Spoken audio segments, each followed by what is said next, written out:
Welcome to Introduction to Microchip SIMULINK Blockset and MPLAB plugin for MPLAB IDE. Matlab is a very widely used model-based design tool. Microchip's MPLAB IDE has a plugin capable of importing source files generated by real-time workshop component of Matlab. Users can configure the peripherals of dsPIC devices in Matlab Simulink environment using Microchip device blockset, which can be located in SIMULINK Library tree after installation. Application models can be created using Microchip device blockset and generic SIMULINK blocks. These models can be built either independently from Matlab or using the Matlab plugin.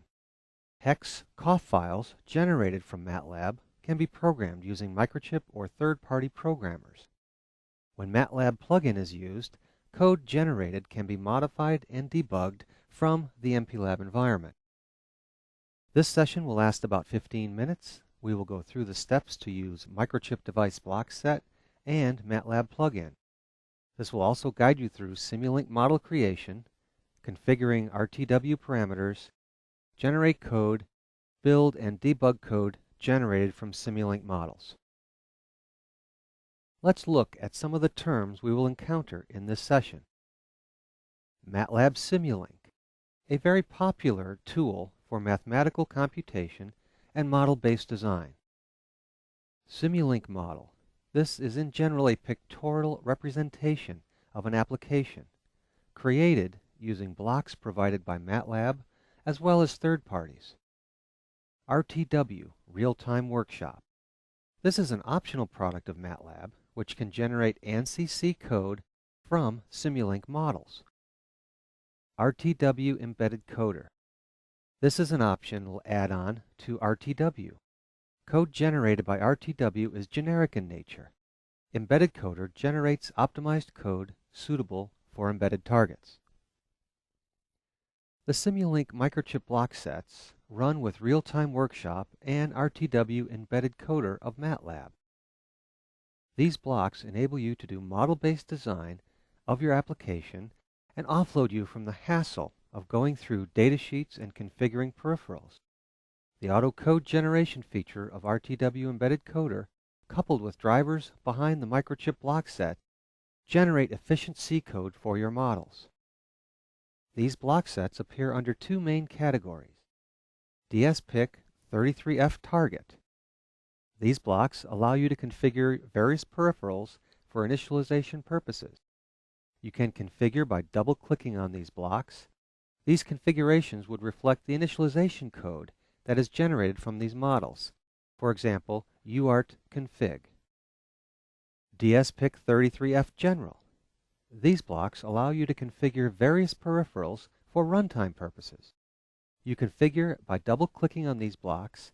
These configurations would reflect in runtime code generated from these models. Example, UART transmit. The picture here shows dsPIC 30F target library. You can pull these blocks into your models and configure them per your requirements. Peripherals supported here include, but are not limited to, the ADC, UART, SPI, output compare, CAN, timers, DMA, I2C, DCI, motor-controlled PWM, as well as others. This library also has a block, CCall, to import user-developed C routines into SIMULINK models. These routines would be compiled and built along with the files generated from the model. dsPIC 33F main block found here is an essential component for every application model that you create. This allows you to configure clocks, oscillators, etc. The picture here shows dsPIC 33F general library. You can pull these blocks into your model and configure them as per your requirements. Blocks found under this library generally have one or more input-output ports, which have to be connected to the appropriate source sync blocks. For example, The UART transmit block has an input port which accepts a uint16 or int16 data type, transmits it on every timer expire event. This timer has to be configured in the dsPIC 33F main block. Here is an overview of the steps to use Matlab plugin for MPLAB IDE. Select Tools, Matlab SIMULINK from the main menu. The Matlab SIMULINK will then be added to the main menus. Select Matlab SIMULINK Specify SIMULINK Model Name to specify the SIMULINK model to be opened for code generation. Open up a project, either fresh or an existing one. The code generated will be added to this product. Click on Generate Code. The plugin will generate code through Real-Time Workshop Embedded Coder. Click on Import Generated Files. The plugin will include all the generated files into the active project. You can edit, if necessary, and build the code generated.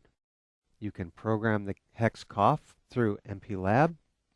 You can also do source-level debugging in the same way you would do with handwritten code. The screenshot shows the MPLAB IDE with Matlab SIMULINK menu. It appears when the user clicks on the Matlab SIMULINK in Tools drop-down menu of MPLAB IDE. When you click on Specify SIMULINK Model Name, it will prompt the user to choose a SIMULINK model to open.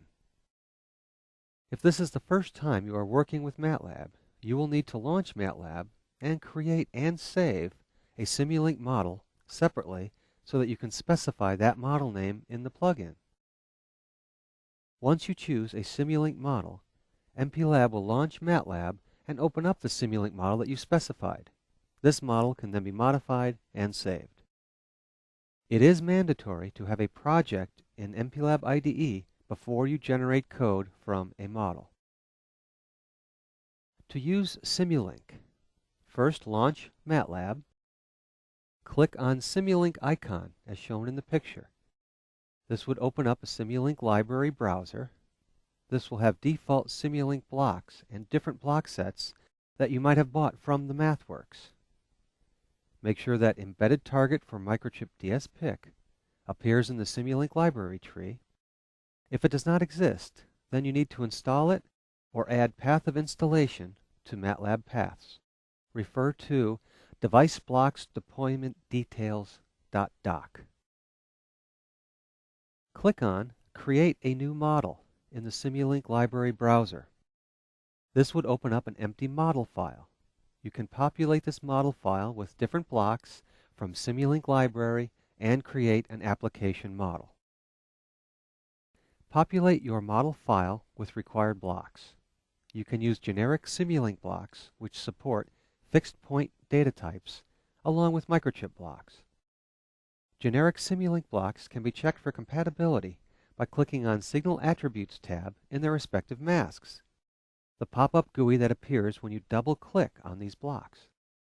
If data types like uint16, int8 are listed there, these blocks can be used with the Microchip block sets.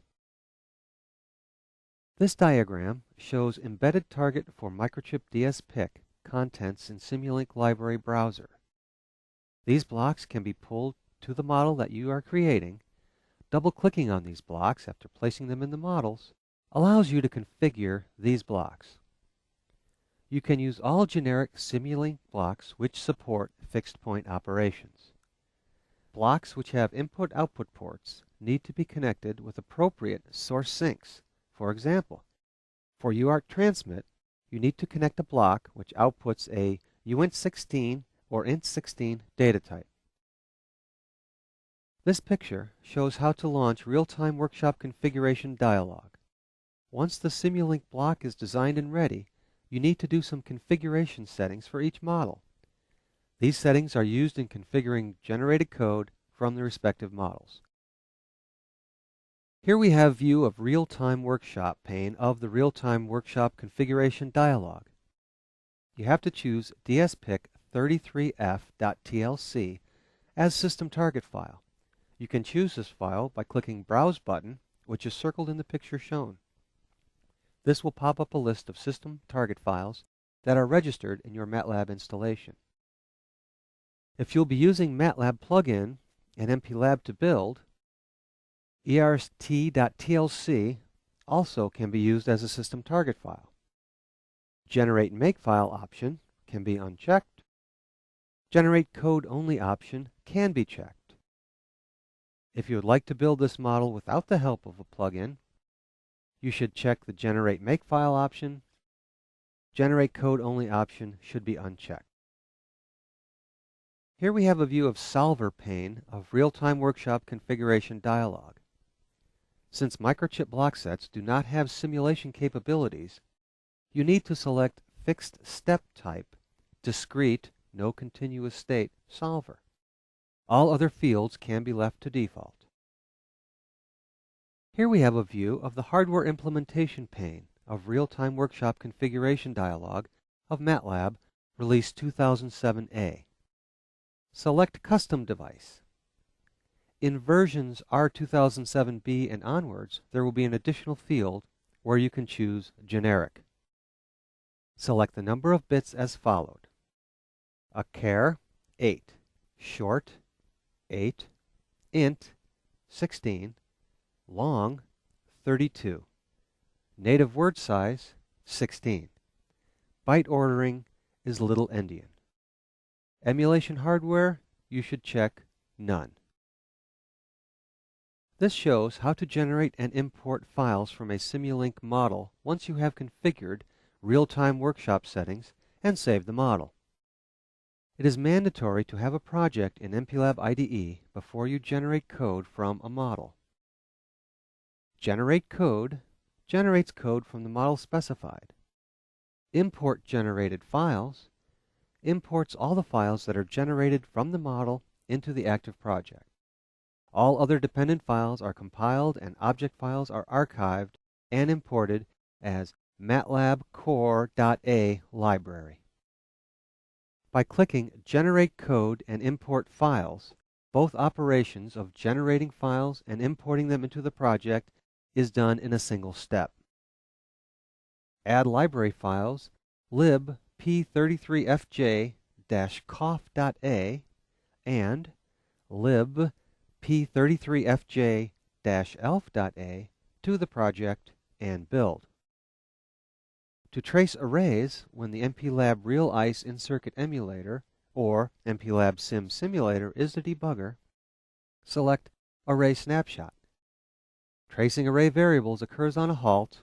The data can then be loaded into the Matlab workspace. To use the data capture facility of the MPLAB Real ICE in-circuit emulator, select Data Capture. This data can then be loaded into the Matlab workspace. Here we have a view of dsPIC Options pane of the Real-Time Workshop configuration window.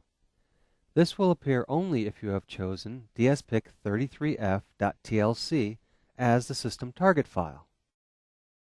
These settings will be effective only if you build Simulink models without using the Matlab plugin. Select the PIC, select the target dsPIC device here. Default is dsPIC 33FJ256GP710. Optimization parameters. You can enter optimization switches here. Leave it to the default if you are not sure what to use. Compiler options. You can enter the compiler switches here. Again, leave it to the default if you are not sure which options you need to use. Enter Include Library Path. If you are linking from any specific archives or libraries, you can enter their path here, separated with white spaces. Header Include Path. If you want to include any headers specifically, you can enter their paths here, separated with white spaces. Here we show how to directly generate hex or coff files from your Simulink model without using the Matlab plugin. Hex coff files generated can be imported into MPLAB or any third-party programmer and programmed into your target device. That's all you need to use the Microchip device block sets and Matlab plugin for MPLAB IDE. Let's summarize what we have learned in this session. We have outlined the steps to use the Microchip device block sets and Matlab plugin for MPLAB IDE. You can use these independently or together. We have demonstrated how you can use them to make your application development faster. Please provide us with any feedback by visiting our webinar website and click on the feedback link. There, you can list any other webinars that you think would be useful to you. If you are interested in other webinars, please go to the TechTrain website for more information. You may select Development Tools in the category for Development Tools specific webinars. We have a discussion board at forum.microchip.com where you can post your questions in the user community. You can drill down to the Development Tools and then MPLAB Simulator if you want to see questions and answers regarding the simulator and stimulus, for example. You could go to our support page to see published knowledge base articles, and if you need more information, you could submit a web ticket for our support staff. Lastly, you may collaborate with our customers by visiting our wiki page on topics related to application development. Thank you for your interest.